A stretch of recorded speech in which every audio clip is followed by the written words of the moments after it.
All right. Hello, everybody, and welcome to our June Code Jam. My name is Tiffany Hall. I'm an alumni of the TripleTen Software Engineering Program. I'm currently a full stack engineer at Scholastic Inc., which is the world's largest publisher of children's books and a powerhouse in the digital education space as well. I am very excited that tonight I get to be the host of TripleTen's June Code Jam. So I am thrilled, as you can see everybody and their shiny faces on there, that so many of you could join us today. This June Code Jam has been fantastic in uniting our current software engineering and our current data science students from all over the US. So many of you who may be joining us might be asking yourself, what is a Code Jam? So I'll take a moment to explain. Our Code Jam is a friendly competition at TripleTen. We give our students a super short period of time during their normal coursework that they can get together in groups they may not work with typically, and they can jam out a bunch of code. So we give them a prompt, they get together, they jam, and then we have presentations like what you're going to see tonight. And then at the very end, we like to reward the winners with free ramen, everything that a developer ever wants.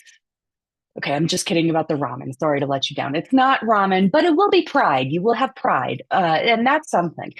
So we have our code jam tonight. It's going to consist of three parts. We have the coding part, the modeling part, and our final presentation.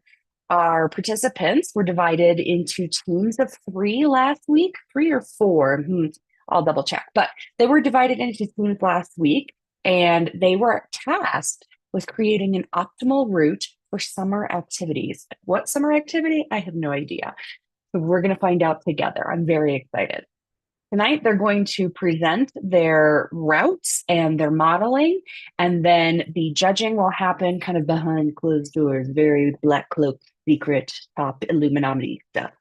And we will then give our results out on the Discord on June 26th at 10 a.m. Eastern. We will also post those results on the TripleTen Instagram channels as well, and other social media platforms. There seems to be a new one every day, so stay tuned on that. We have many teams tonight, six teams, super amazing. It is our second time doing our software engineering and our data science group. The first time we did it was just a couple of months ago, and we've already like maxed out on the number of teams we can have. So I'm so excited. I just can't wait. So let's not stop. Let's keep going. I'm going to go ahead and introduce our first team. Our first team is Operation Optimization, and that team consists of Jordan Bintrim, Christopher Lewicki, Saw Lynn, Matthew Wright. So, who will be speaking first? Operation Optimization? That will be me. Right on. All right. Matthew, feel free to take it away, share your screen, and dazzle us all. All right, sharing my screen.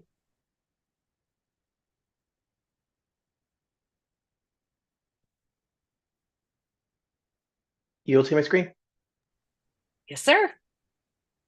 All right. Hello, everyone. My name is Matthew. I am part of the Operation Optimization team. Our project was to create an optimized route for traveling to different cities through California. So I'll go ahead and open up our website. So this is our California road trip simulator, road trip simulator. So if you scroll down to the bottom of the page, we have these different cities options we can travel to. So we'll go and pick, say, this one first. When you click on the select route, it'll populate here and kind of show you the route for all of the optimized route for where to go. And it numbers the cities based on what's going to be the next on the destination. So then if we click, so it pops up with a little bit of information about the trip. So what's your starting city and that's destination city? What's the next, how long it'll take you to the next destination, and what the total time traveled is. So if we click on the next stop, it should, it's kind of hard to see on this one, but the route will update. And if you can see it will update the city, destination, and the total time traveled. So click on this one, show the next route or next one. And then if we click through till we get to the end, it will update here and it will show you how long the optimal route would take, the random route would take, and then it will output how much time you will save by taking the optimal route. All right, and then from here, I'm going to pass it off to Jordan to talk about some of our data sets and how we got to the optimized route. Awesome. Thanks, Matthew. Yeah, so my name's Jordan, and we'll just dive right into the modeling and the route optimization. So the first step, we had to define the problem that we're trying to solve, which essentially, as Matthew said, we have a list of cities that we're traveling to. We need to make sure that we hit every city while also minimizing the distance that we travel. This is basically a reflavoring of an already known problem called the traveling salesman problem. It's pretty popular. There's been lots of work done to try to solve it. And it's pretty difficult to solve, and it's especially the more cities you get, the more computationally expensive it is to solve. So we had to find a way to solve it ourselves, at least approximate it pretty accurately. So we found the Network X library. It has a built-in traveling salesman problem approximator. Like I said, it's not perfect, but it's accurate and it's quick. So that's what we chose to use. Now that we had that plan in motion, our next step was to create a base model for comparison's sake, and then our optimized model. So we'll talk about those models on the next slide. So our base model, we decided to go with just a randomized route. So we took our list of 10 cities that we were traveling to, and we shuffled them up, and whatever order they arrived in, that was going to be the order of the road trip. Calculated some supplemental information to look at for comparison's sake, like distance in miles to the next leg of the trip, the total rolling distance, the travel time in hours to the next city that you're going to, and then the rolling travel time. So for a random model for this list of 10 cities, our total distance traveled was 2,700 miles, and our estimated travel time was around 54 hours. So now let's look at the optimized route. So using our traveling salesman problem approximator, we fed the same exact 10 cities into it and calculated the same supplemental information just for comparison's sake here. But when all said and done, same 10 cities, you look down at the bottom left, total distance traveled was 1,400 miles, and the estimated travel time was only 28 hours. So that's a pretty significant difference. That's almost having the original results from the random model. So on the next slide, this is just a fun little thing we did. We wanted to calculate what the nearest attraction was to your road trip. Maybe you want to, spend some time sightseeing. So we had a list of 10 attractions. It was a couple national parks, some amusement parks, and some other things in various cities across the state.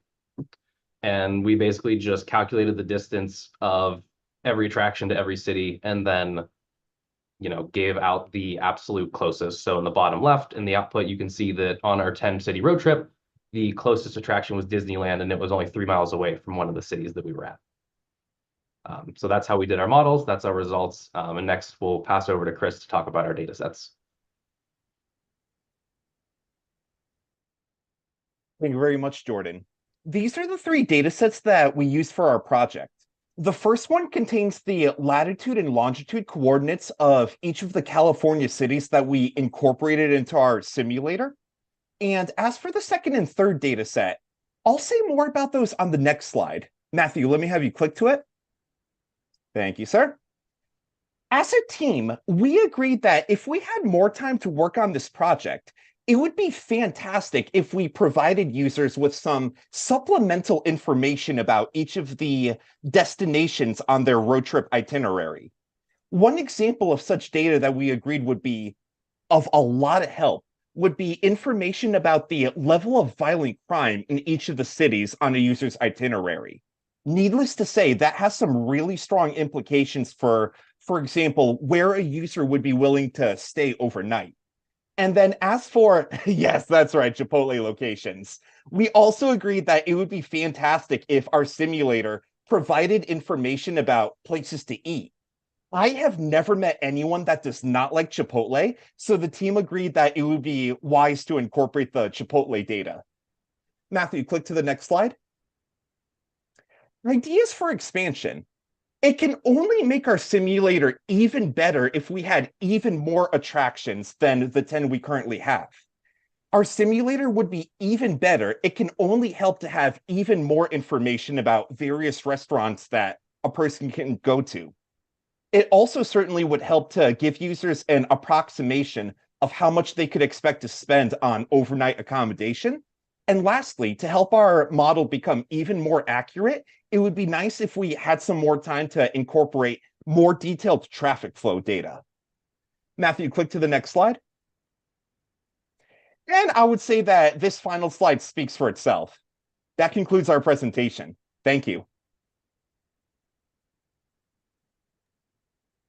Right on. That was great, y'all. Okay, so now let's talk for a hot second about some of the sorry, I'm still giggling over Chipotle. Just so you know, I don't like Chipotle. It's too spicy. So I'll be the one person you've ever met. Let's start with Matthew. Matthew, you are Yes. one of the software engineering students. Is that correct? Yes. So talk to me about the team planning process for coming up with the UI.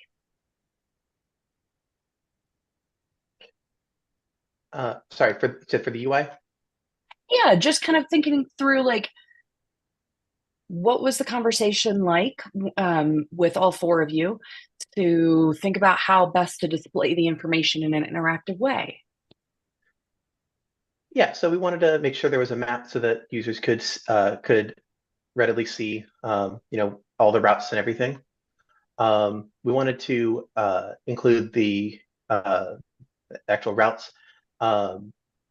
Originally, we were planning on kind of showing all the entire route combined, but we ended up kind of talking about it and thought that having a next stop button or see the next stop button could make it easier so we could see where each destination is going to be. Very cool.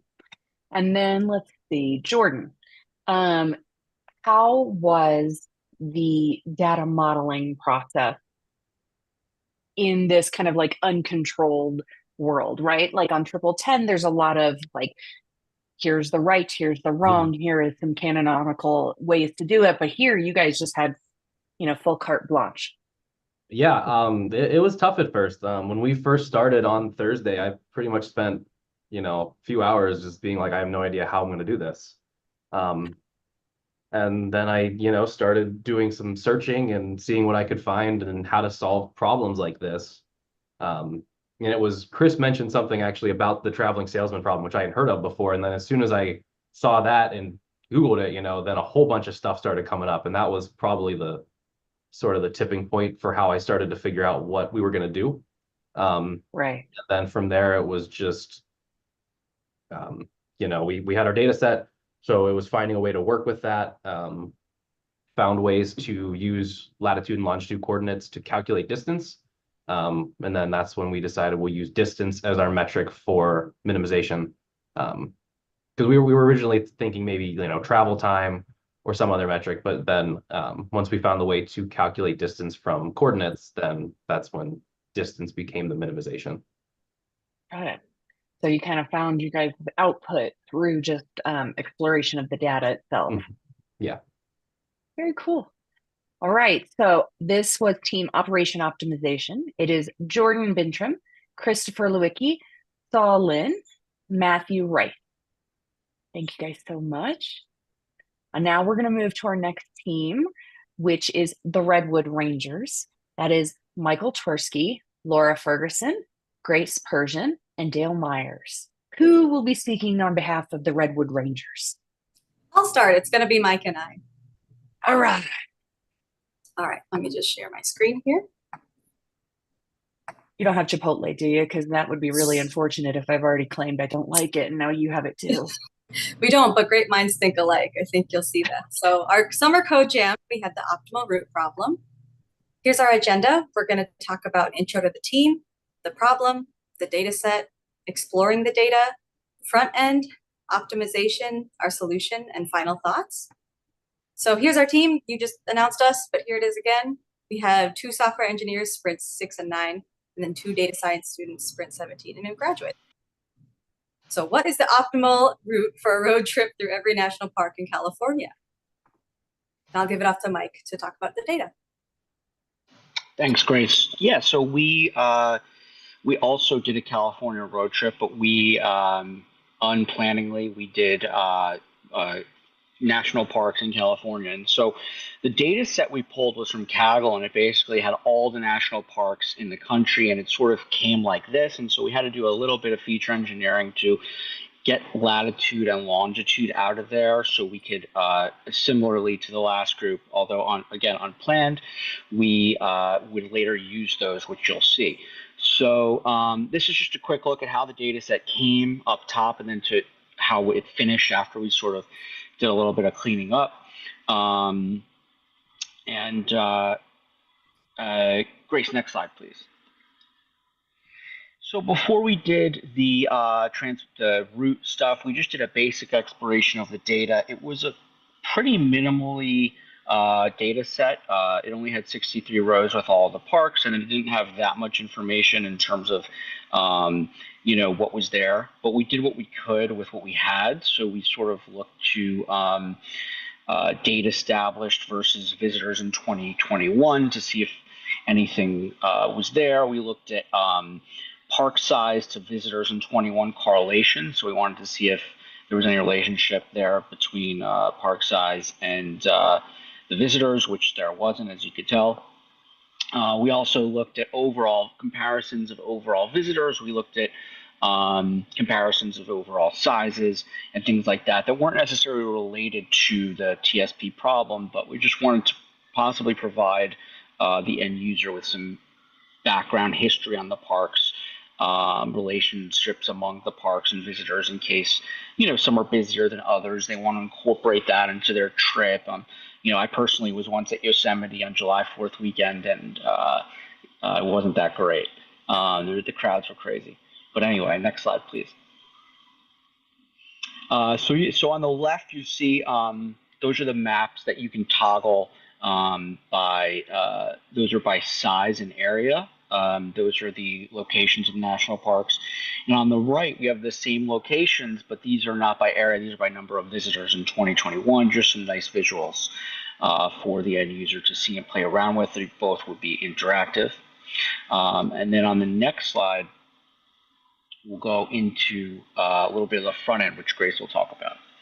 Yeah, so I'm in Sprint 6. We actually haven't done a lot of back end. I really wanted to be able to implement that data into our website, but we found a way kind of around it to my knowledge level.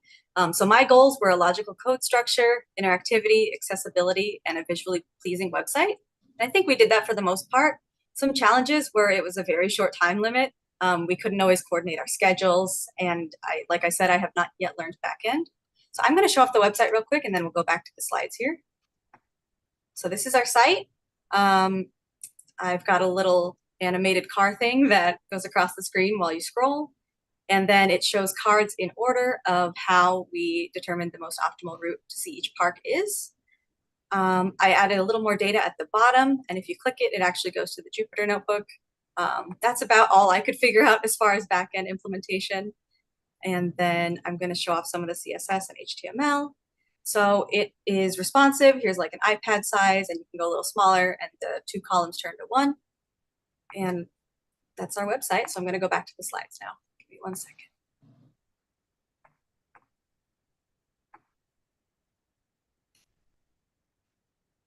Okay, thank you. So what we did in order to calculate the distances, we just had latitude and longitude. And so it gets pretty complicated if you want to use latitude, longitude to calculate a direct distance. You have to use some pretty detailed formulas. So we find it much simpler, especially given our time constraints, to pull from the open source routing machine OSRM API, which provides distances between 2 points given their latitude and longitude. So once we had extracted with feature engineering the latitude longitude, we pulled from the API and then plugged those distances into a function that we wrote, which gave us this distance matrix. So this matrix is basically all the distances to and from each point, which we could then plug into our final optimization method, which is shown on the next slide. So we used a really simple method called the brute force method. It's in the TSP. It has its own library. It's called the TSP, Traveling Salesman Problem Library, using the brute force package. Here are the pros and cons. I think overall the cons probably outweigh the pros. It did give us a solution. It worked for this problem. It might not be that applicable to other problems, just given the cons. It's great as a benchmark because it guarantees you the right answer, but it costs a lot of computational complexity and it can be very time consuming. Basically, it runs through every possible scenario that could be, which mathematically, for those of you familiar, is just combinatoric. It's n factorial of the whole of the number of locations you have. So it runs through each one, and then it gives you the shortest one in terms of distance traveled, which is also our metric. So this was the method we used, and then we found the optimal route using it, which was so here's the optimal route. Oh, you go ahead, Mike. Sorry. Yeah. So no, that's the optimal route. Start in Channel Islands, end in Kings Canyon, and I think if we were building this out further and we had some more time, we would incorporate some things. We would probably use that as the benchmark, and then probably try a few other ways of determining the order. We saw that there were just through some self-learning that there were some other methods out there that you could use to try and solve this age-old traveling salesman problem. And that's about it.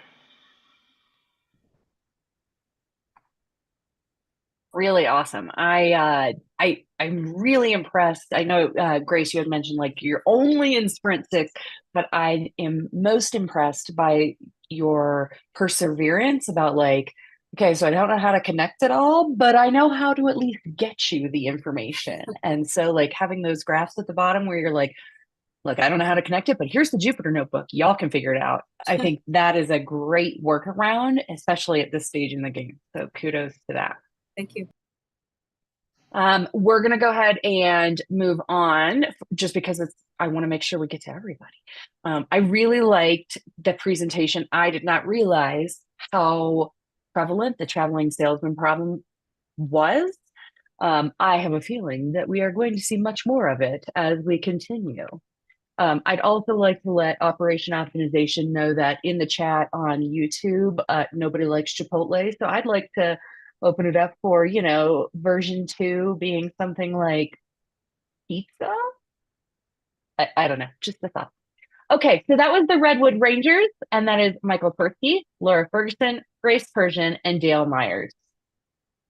Our next group is going to be Park Sparks, and that is Andrew Huang, Zoe Espinoza, Christian Tu, and Reuben Pinkashaw. So, who will be speaking for Park Sparks? Yes, I will share the screen. Fantastic. Ooh, I do see one recommendation for California fish tacos. All right, Christian, take it away. All right. Hello, my name is Christian To. Let me show you the Figma real quickly. So we were deciding to find a route best across the United States for national parks. So we thought of national parks, their nature is green. So our main color would be green.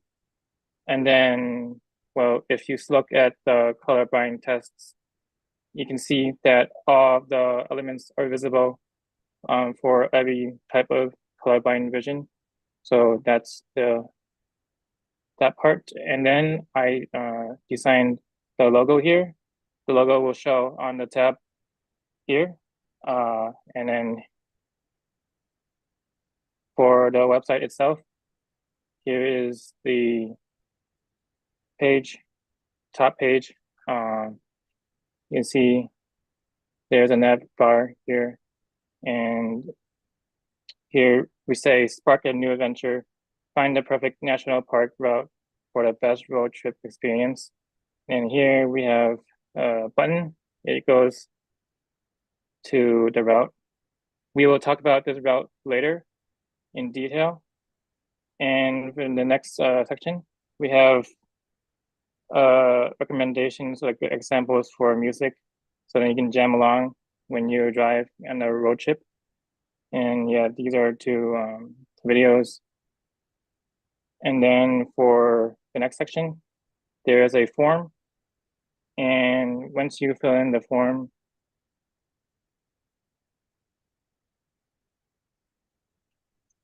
there's validation here for all of them. And yeah, it activates the button. Once you click the button, it has a thank you. And then it says, thank you, we can't wait to go there, because you are suggesting your favorite park that you visited. So the validation has, this one has like the character length. This one also has a character length. The email is the email. It has requirements. And as you can see, the pop-up for the thank you disappeared automatically. And then I will turn it to Ruben. All right, so my name is Ruben Pinkasov. We are looking at the footer at the moment, and also another thing about the header is that it is fixed and to the top and is always visible in order for users to always have access to the navbar. The footer itself has all the information for all the people that are involved in this project, whether it is myself and Zoe Espinoza, my colleague, and the other two colleagues of mine. Everything on this website is also responsive, as Christian will show in a moment. Whether you are on mobile or whether you are on a tablet, everything is going to be visible. The other thing that we worked on is a navbar, which is very useful for mobile. When you click that navbar, that button for the navbar, the navigation bar pops up in a nice menu that you can basically click and go through to any part of the page that you want. The map itself, like the previous groups mentioned, every single, I think, person on the software engineering side was not quite familiar with backend. I just started Sprint 12. And so for me, it was also difficult to implement directly the Python script. So my data science colleagues gave me a JSON file, which I was able to get some data from, like the longitude and longitude of all the national parks.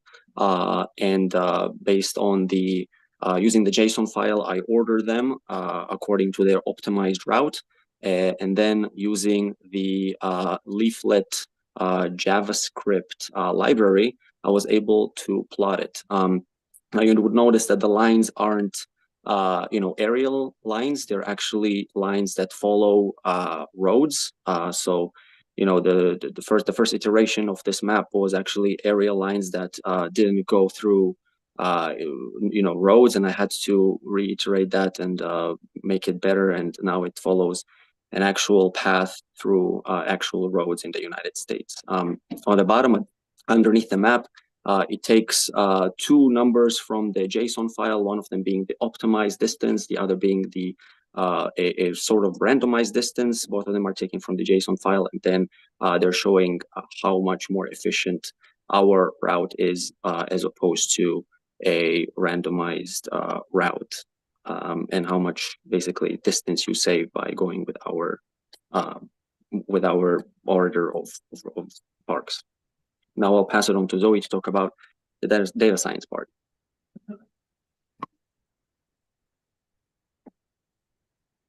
Mike, Hi, I'm Zoe Espinoza. I will be handling the data science team as my cohort Andrew could not make it today. So from the data science side, we did the data collection, selection, general data analysis, route optimization, and visualization, and the Python script that we created to generate the JSON file to hand over to the software engineering team for the integration. Here you can see from our analysis, we actually pulled just the top 9 national parks, and that was by visitor count. Go ahead next. So we started with the general EDA, exploratory data analysis, as we merged 2 data sets that we found useful, one containing the visitor counts, that one's from Kaggle, and another one with more park info, which was more accurate area, longitude, latitude, some photos, etc. We cleaned and parsed these. Oh, not yet. Cleaned and parsed these, relabeled them, sorted them into the top 9, and then kind of went through some visualizations just to see generally what was in the data sets and some useful information for users later. For example, if they're interested in history, to visit the most recent, like established, or how big the size are, how many visitors. Landed on this initial ordered map, as you can see, with just straight lines, just to give us an idea what we were working with. Continue. So for our method, as you've heard, we are solving the traveling salesman problem. From that, we started with the Haversine formula, which is the mathematical formula that considers Earth's curvature, and it calculates the direct travel distance. And that also creates the distance matrix. So then with the distance matrix, we use Google's operational research tools to solve this traveling sales problem, and to find the best order to visit all the parks, which also minimizes the traveling distance. So with that order, then we use the open source routing machine, the OSRM, which is a powerful routing service where you can use their API, and it provides you with the directions and actual route information. And then taking that route information, we plugged it into Python's Plotly to get the visualizations, which in the notebook are all interactive with hovering. And continue. Thank you. So our base map was a map that we plotted that was using real roadmap, but was just in order of the most visited. So if you want to go from the most visited to the least visited for your road trip, and that was 11,000 miles. And then next, we did our optimized map, which same starting point with the Great Smoky Mountains, the most popular, but cutting down to 5,000 miles, which was 54% more efficient. And this was our final map. That didn't have any overlap and was pretty straightforward. Next. And yeah, that's it for us. Thank you for listening. Let me know if you have any questions. Zoe, I want to talk to you for a second about the Python script that you use to convert to JSON. Can you tell us maybe a little more about that? And you can get like super nerdy about it for a couple minutes. Yeah, okay. So basically we went through the whole Jupyter notebook, the whole project, and finalized everything, figuring out the optimized route. And in there, we made a lot of different algorithms to calculate different functions for the distance, the optimal distance. So when we created their Python script, we added all of those calculations with the original data sets that we merged together. And we ran that data set with those functions to just output a JSON file that just included the name, the location, the longitude, latitude, and area. And so that was outputted to the data team or to the software engineering team so they could use it on their side. Basically, our point of doing that was that even with anything else we did in the notebook, we didn't want to like write in anything. We didn't want to have any of that human error or like just implied like, oh, it says it's Great Smoky, so let's just write in Great Smoky. So we want to take it from the script to take it from the actual data set and create that JSON file internally. Super cool. It's super amazing to see all the connections. And, in my past life, I was a teacher, so I can't help but make these connections just verbally so everyone gets it. But today, at my day job, I was working on a Python script to convert XML data to a JSON object. And so when you guys are all in, knee deep in all of these problems and code jams and such, I just want you to try to remember as much as possible that like this is literally the stuff you will be doing every day. And so to see you guys getting the chance to be able to do this, you can take something like this and use it as part of your portfolio and really talk about your data piece of it specifically, but then also on the SE side, how, no, I don't know Python, but I was able to get the data team to convert it to a JSON object. I know that's a possibility, and I am great working with JSON. And so, I mean, like, super awesome. So that's all. I just wanted to kind of geek out for a second about that. Thank you. Yeah. And on the other side too, we actually had some info in our side that was in JSON that we had to parse to Python. So it was quite the back and forth. Oh, I love it. I love it so much. All right. Very nice job. So again, that was Park Sparks with Andrew Huang, Zoe Espinoza, Christian Toe, apologies for before, and then Reuven Pinkasov. Sorry, I keep forgetting there's no H in there. I apologize, Reuven. Our next group is going to be the Beach Bandits, and that is Tirso Paneke, Joshua Norfolk, David Thompson, and Riley Markham, who will be speaking for the Beach Bandits. Oh, Josh, we can't hear you, buddy.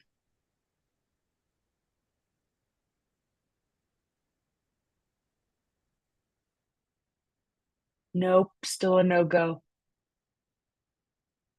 This is also a great moment if you have a bingo card at home for like, Zoom meetings and things. You can go ahead and X out that like we can't hear you box, Can you hear because me? that happens every time. Can you hear me?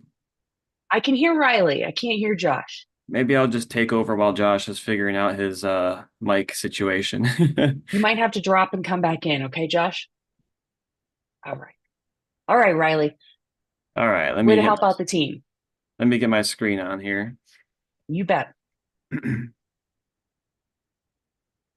Okay, so yeah, we were originally planning on Josh to start us off with the data side of things, but that's all right. Order doesn't really matter too much here. So I'm Riley. I'm with the software engineering team along with David. So this is our page here. So Beach Bandits. I'll kind of explain what that means here in a little bit. But our design or our theme here was to get routes for beaches, specifically in Florida. So we kind of honed in on Florida beaches specifically, because I think summer, you think beaches and you think Florida. Well, maybe not Florida so much. You can go there in the winter too, I suppose. That's like a little getaway. But anyways, I'm sidetracking here. So yeah, we have a little setup here where we have a drop-down list. So this is a predetermined set of routes that our data team helped us get, which Josh will explain a little further later. Oh, there he is. Okay, sweet. Welcome back, Josh. In this drop-down list, we have a couple different starting beaches that you can begin with. So if I click on one of these here, you can see that the routes on the map will change, and our list of point A to the end get updated over here on the right-hand side. This is all using Google Maps API. Both the terrain that you can see is from Google Maps, and also the routing, the little waypoints that you see on here also comes from Google Maps. And the routing itself was given to us in JSON file format from our data team. So this is definitely a very foundational piece to this. I can definitely see some room for improvement. I have some great ideas like adding weather and each of the beaches, drive times. We did get drive times and total drive times from our data team, but they didn't make it into this version. But anyways, so that's the main piece of it. I have a little description of what we're doing. So Beach Bandits, the name The original idea was that you travel to beaches, multiple beaches, to help pick up trash. So we are the bandits of trash, was our first idea. And then we're like, well, that's cool and all, but what if people just want to go visit beaches? So I added in a couple other things. Maybe you're running a food truck. Maybe you just love beaches and you want to do a miniature road trip if you're around in the area. And I have a little credit and a link to our GitHub here at the bottom. And with that, I will hand it over to Josh. Okay. Awesome.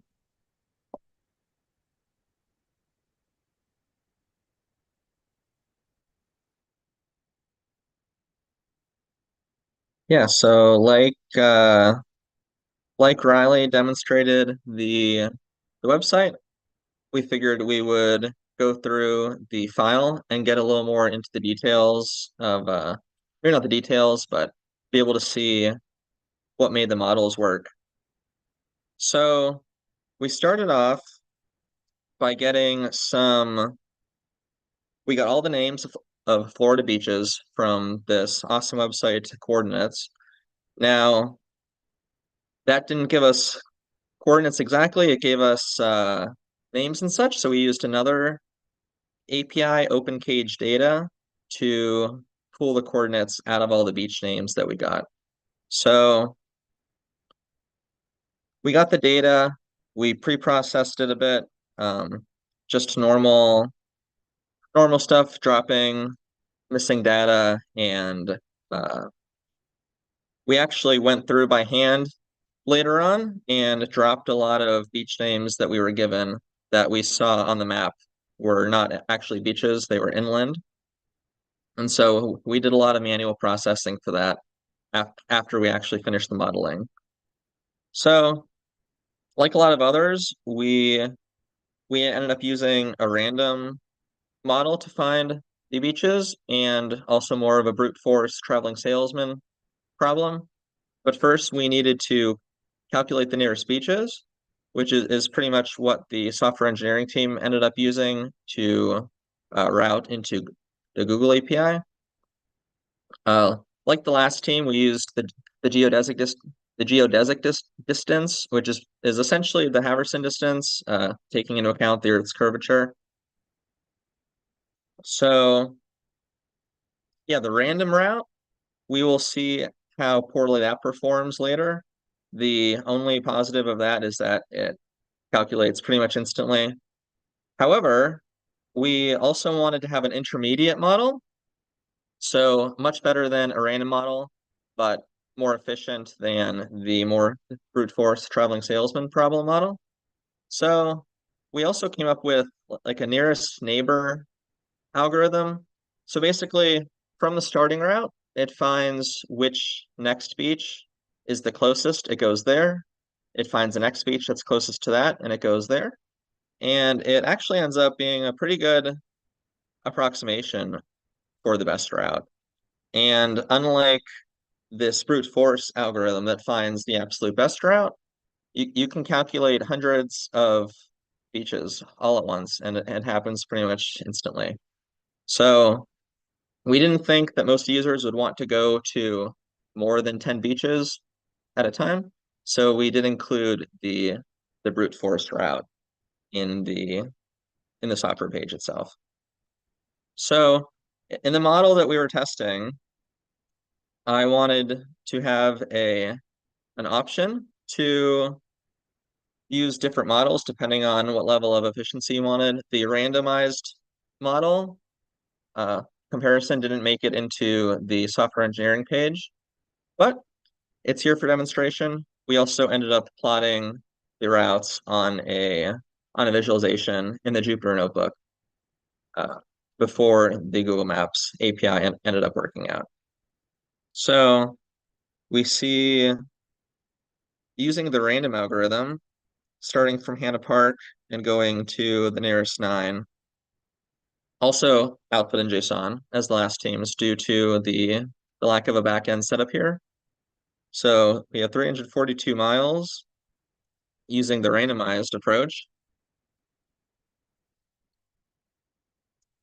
We have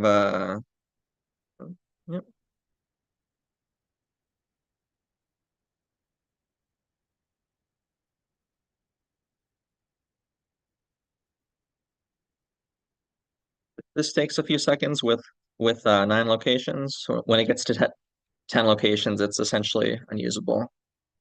So the brute force approach gets us down to 115 miles. But of course, the software engineering team was able to use a Google Maps API, which used traffic data and such to get an even better calculation of the distance used. And here we have the map that we were using in our testing phase. All right, do you have any questions for Riley or I?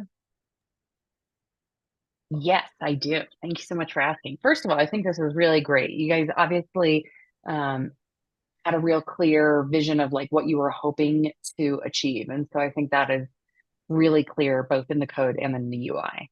One question I did have is, each of these teams has 4 people on it.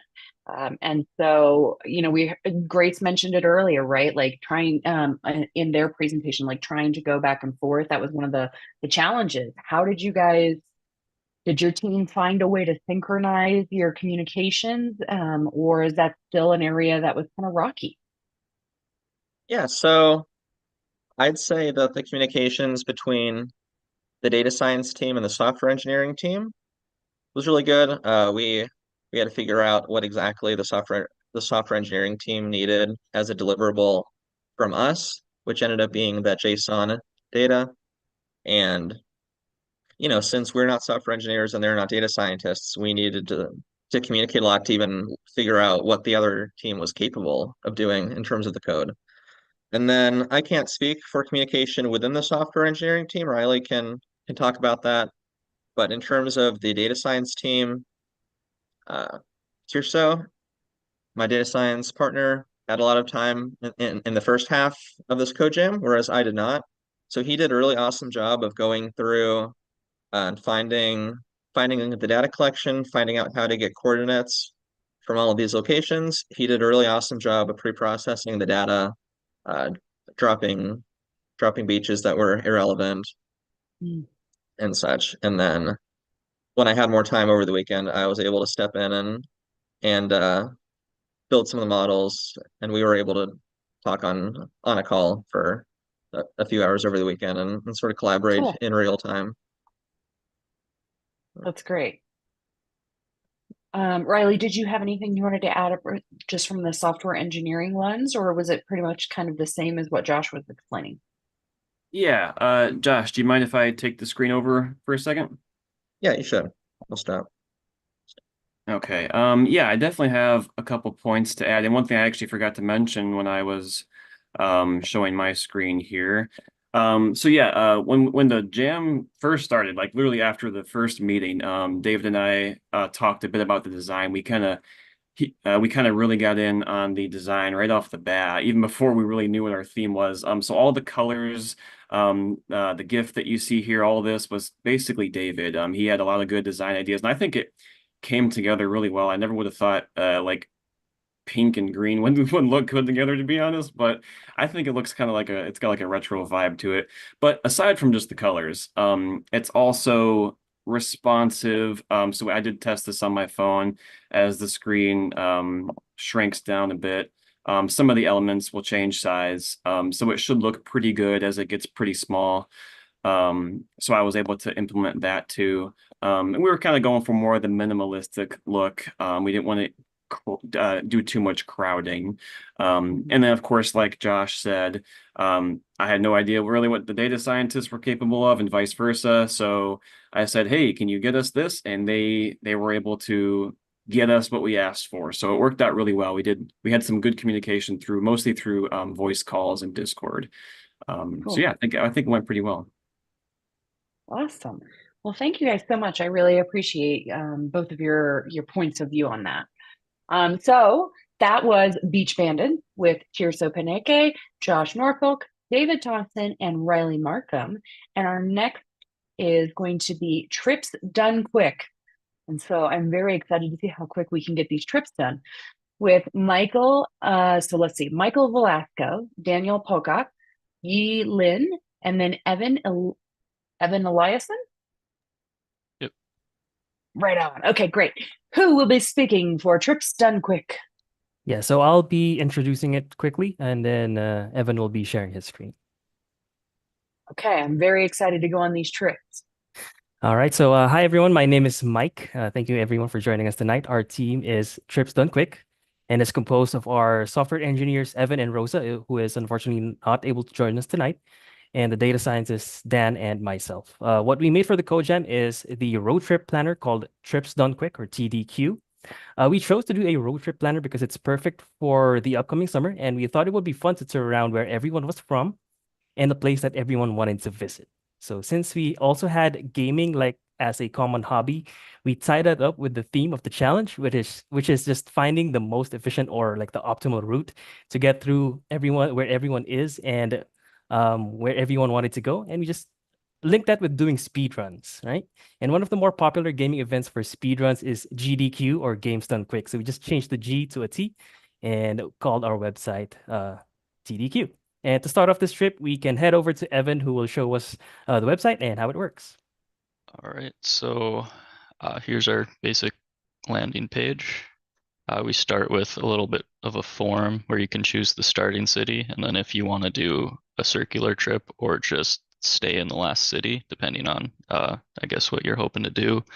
And then coming down a little bit, we just have like a random route that connects the cities we were able to implement for just kind of show what you could be dealing with if you just traveled around the country without doing something that's optimized. And in the sake of time, with all the information we added for the cities, it's just these ones are fully available at the moment. But if you come up here, say you want to start in New York and you're going to end in the last city, this map will update to just show you the most efficient route to how you can get to these various cities. Like what you can see with this one, the total distance is only about 6,000 miles compared to the over 10,000 of just going to whichever one. And then if you scroll down a little bit more, you have information about the cities. So like if you ended up in Los Angeles, it pops this up, and then you can click on here and it'll bring you to a page where you can see kind of attractions in the area for better trip planning.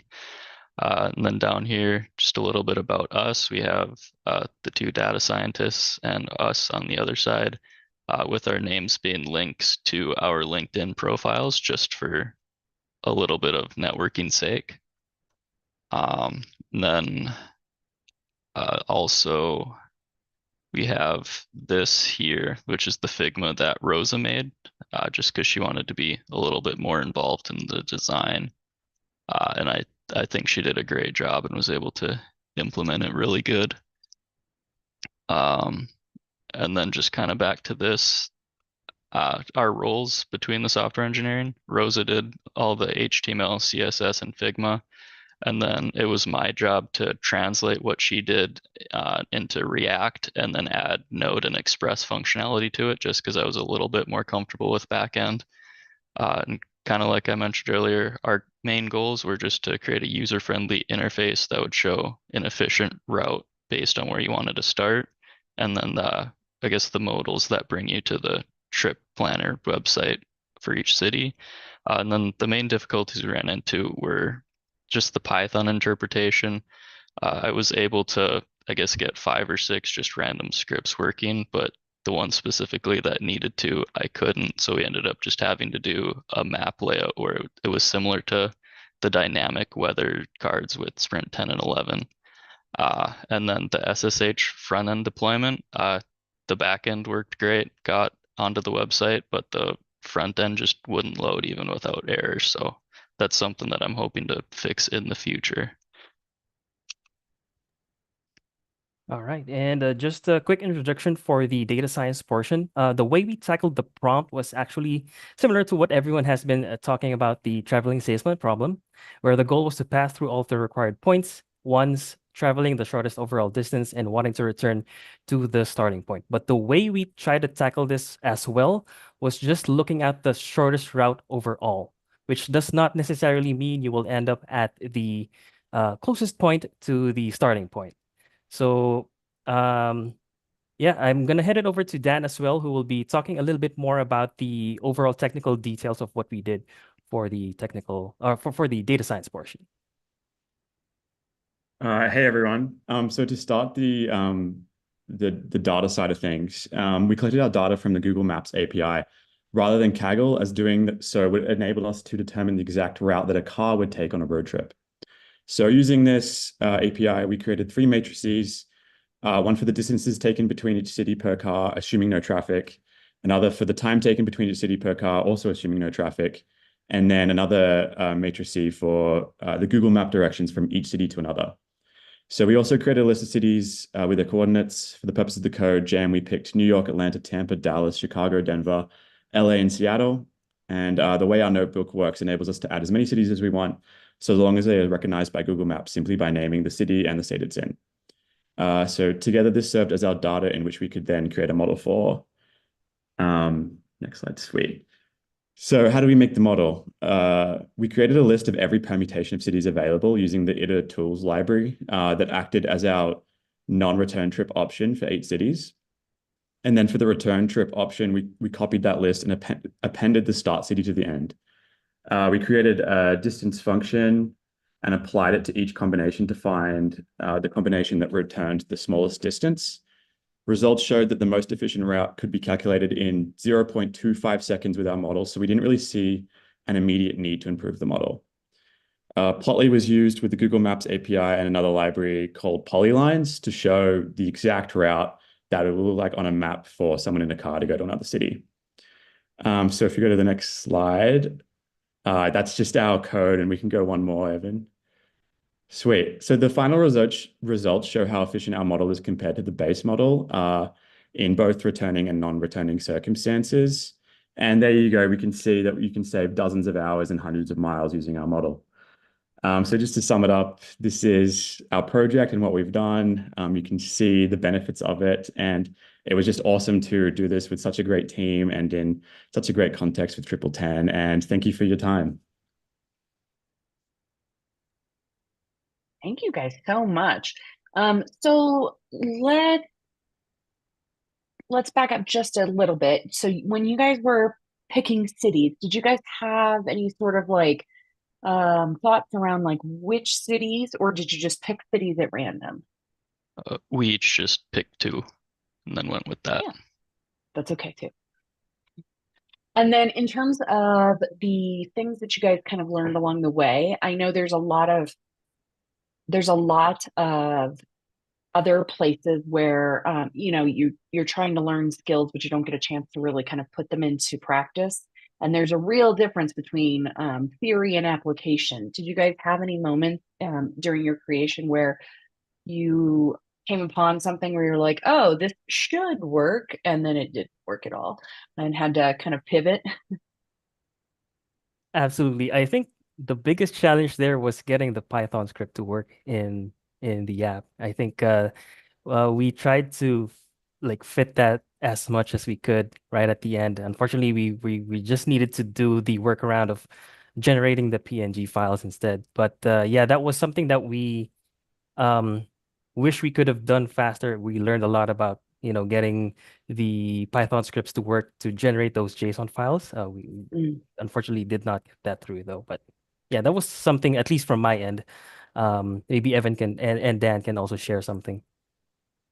Oh yeah, that Python was definitely the most difficult part from the software engineering aspect, because I don't know, it was just something about I couldn't get exactly how the data was passed to kind of work in a way that I wanted it to, so we had to switch to plan B pretty late in the game. Yeah, that is tough, but real, right? I can't tell you how many sprints that like I've been on and friends of mine have been on where, you have a 10-day sprint, and day 8, you're like, okay, we can't. We have to pivot, and we've got 2 days. So it's a very real thing. And so I'm glad you guys got to experience that though in a small format like this. All right, that was Trips Done Quick, otherwise known as Speed Run, the road trip edition. And that is Michael Velasco, Daniel Pocock, and then Rosa Yee, and then Evan Eliason. And our last team for the evening is the Stroller Warriors. I'm so excited to see what this is going to entail, because it could go anywhere when you think of strollers, right? So Stroller Warriors, we've got Jose Melgar. No, I can do this. Melgarejo. There we go. And then Sinju Sirigevi, Robert Badia, and Anna Ekman. Who will be speaking for the strollers? I'm going to take the lead for now. All right. Okay, I'm going to share my screen. Please do. Alrighty. Can everybody see my screen? Yes, sir. Perfect. All right. I'm just gonna slides. Okay, so here to play, we are building a website app, and it allows users to find accessible playgrounds in New York City. So it's myself, Jose Manuel, and my teammates, Sindhu, Robert, and Anna. And so what is Here to Play? And it's essentially a map app, right, that allows parents to find playgrounds for their kids in the summer if they want, or winter, whenever they're traveling through New York City. I live in New York City, and so you know, I'm a parent myself, and I'm always trying to find like places for my kids to, you know, stop and play. And so I thought this would be a cool kind of use case and a cool problem to solve. The map or the app actually would catalog playgrounds by ADA accessibility as well, and their location. So here's our team. We're a team of 4. I'm a data science student, and so is Sindhu, and Anna and Robert are in software engineering. We are spread out across the country, right? So, you know, from New York, California, and 3 of us are parents of small children. So this project was, you know, really, really kind of real life and applicable to us. Here is a bit of the coordination, right, that we experienced between data science and software engineering, everything from, you know, the actual planning itself to designing the logo that you saw in the slides before, creating these kind of visual assets, doing the actual data analysis, and then handing it off to software engineering, so you know both Anna and Robert can then go in and create the app and the website, right? And so this was kind of you know, a lot of back and forth. You see everything that's here, right? All around the center of really framing what the problem is, creating, you know, what could be kind of like a baseline MVP, and then putting everything in the presentation to show you folks. So here is Here to Play.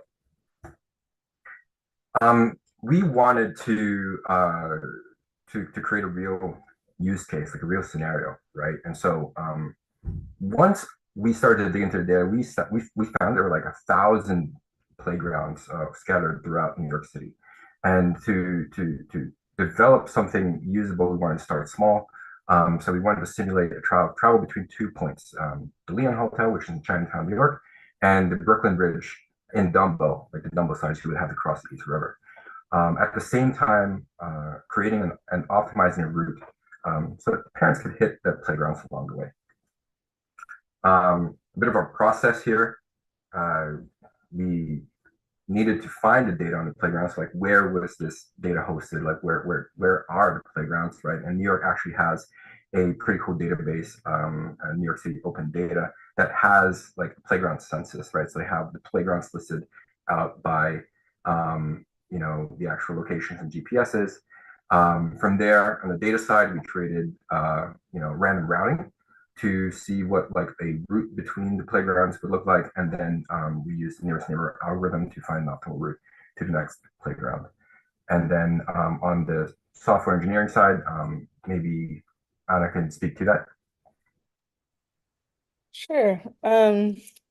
Yeah, since our software engineering team was made up of Robert, who's currently on Sprint 5, I believe, and myself, I'm on Sprint 10.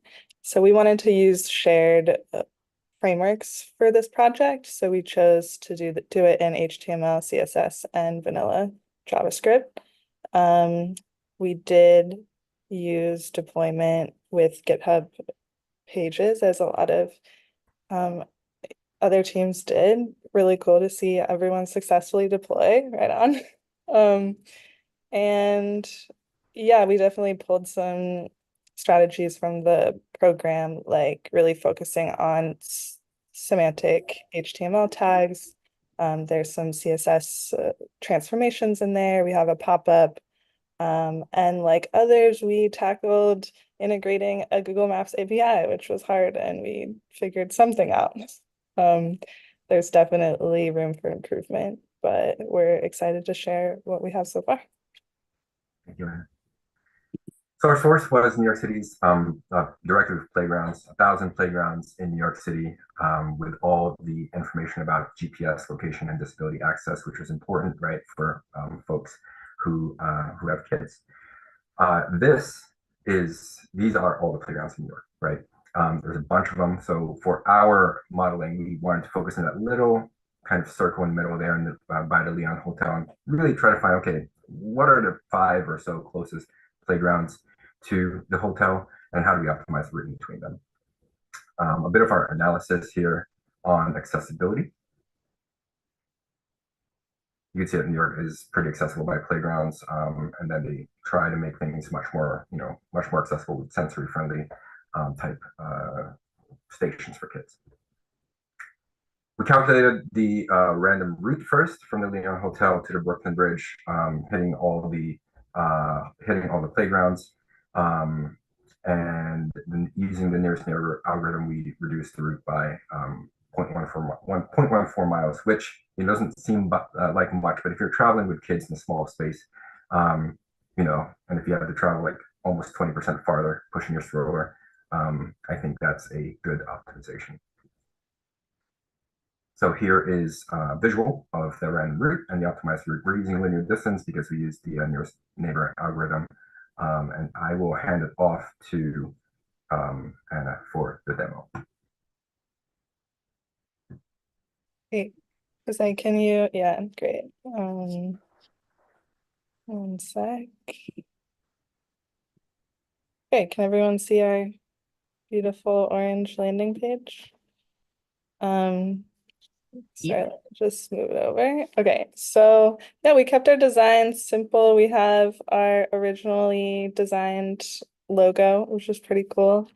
And we have some hover features here. Yeah, we kept the design simple. I think as parents across 3 time zones, it was really like one of the challenges was planning a project that was feasible to get from start to deployment. So yeah, here's what we got so far. And you can click find a playground, it brings you here. And yeah, in an ideal world, you'd be able to type in your current and your destination anywhere in New York City or anywhere. But here we have our use cases. And when you click submit, we have our 5 closest playgrounds pop up with some accessibility information about each one, the distance from the hotel, and just a picture of the optimized route thrown in here. Yeah, I went through that guide to try to figure out the back end before I realized I do not know how to do any of this. But it feels like one of those preview moments to something I'll be able to do in the future. And then if we scroll down, we were able to implement a integrated Google Map API with the actual walking route.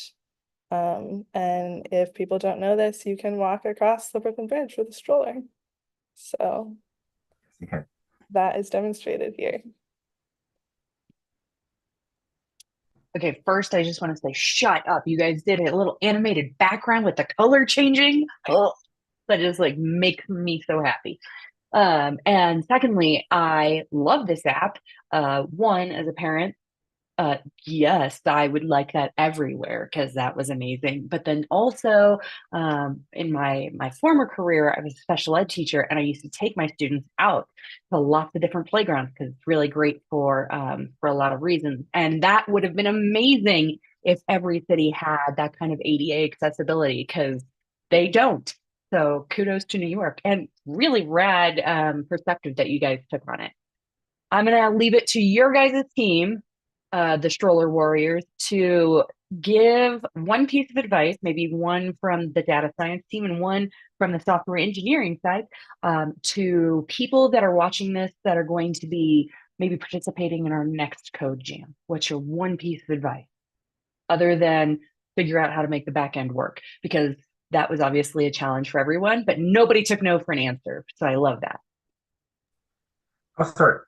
I think really with any project, when you're working with multiple people with different working styles, I think communication is probably your biggest asset, right? If you can establish a good lines of communication between your team members and then collaborate on top of that communication, you have more than half the battle figured out, right? Without that, it becomes much more difficult. So I think communication would be, first and foremost, figure that out. Make sure you have a good dynamic with your team. Make sure you're organized. Awesome. I love that. Thank you so much. All right, Robert or Anna, software engineering advice? Oh, Robert, you're on mute. I see you talking. All right, everybody on their bingo card, mark that one off.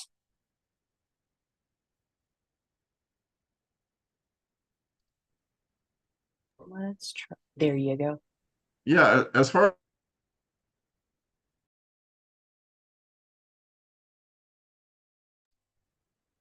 Oh as no, did software he engineering end? is concerned, you just can you hear me? I can now. Sorry, you Okay, froze for yeah, a minute there, and I thought maybe I was having a stroke, but I think we're okay. for sure. Yeah, as far as like software is concerned, you kind of want to have this liquidity between like design and concept. And I know this is the first time I've really dealt with like soft skills, so I had to kind of learn how to conceptualize a problem and then take that problem within my skill set and learn at my like current understanding how to integrate solutions. So definitely like I would suggest continue to do things such as code jams or what have you, just so you can better get in that space of knowing how to do so. I think that this whole experience was pretty invaluable for that. Oh, that's so kind. Thank you. Hmm. Largely, of course, to my hosting abilities, I'm sure. But All right, that was the Stroller Warriors, Jose and Allegro. Let's see, Sinju Sirigeti, Robert Badia, and Anna Ekman. Okay, that was our last team for the night. So I want to go through some reminders for everybody on the call and everybody watching. Our winners are going to be announced on June 26th, 10 a.m. It'll be on the Discord channel if you're a student with TripleTen, and if you're not, then check out the social medias and it will be announced there. And I'll make sure that everyone gets their helping of free ramen, Pride. And otherwise, I think we are all done here. So from everybody here at TripleTen, thank you so much for all of your CodeJam presentations. I cannot tell you how impressed I am at the level of polish on these MVPs in 5 days. It really is amazing. I think you guys did some really great work. Even though I'm sure there's always room to grow, I think it's definitely like these code jams are getting better and better. I'm so impressed. I would like to say a special thanks to everyone who's helped organize the code jam, as well as our judges who will be judging in the next week. And that would be Devin, Camillo, Anastasia, Larissa, Natasha, Daniela, Yulia, Nadia, and my cat Sharkbait. He's a judge. Thank you again for all the participants. This is a really awesome turnout, and thank you so much for, six presentations is super amazing, and the fact that everybody deployed and they all worked and nobody had any presentation problems just like makes me overjoyed.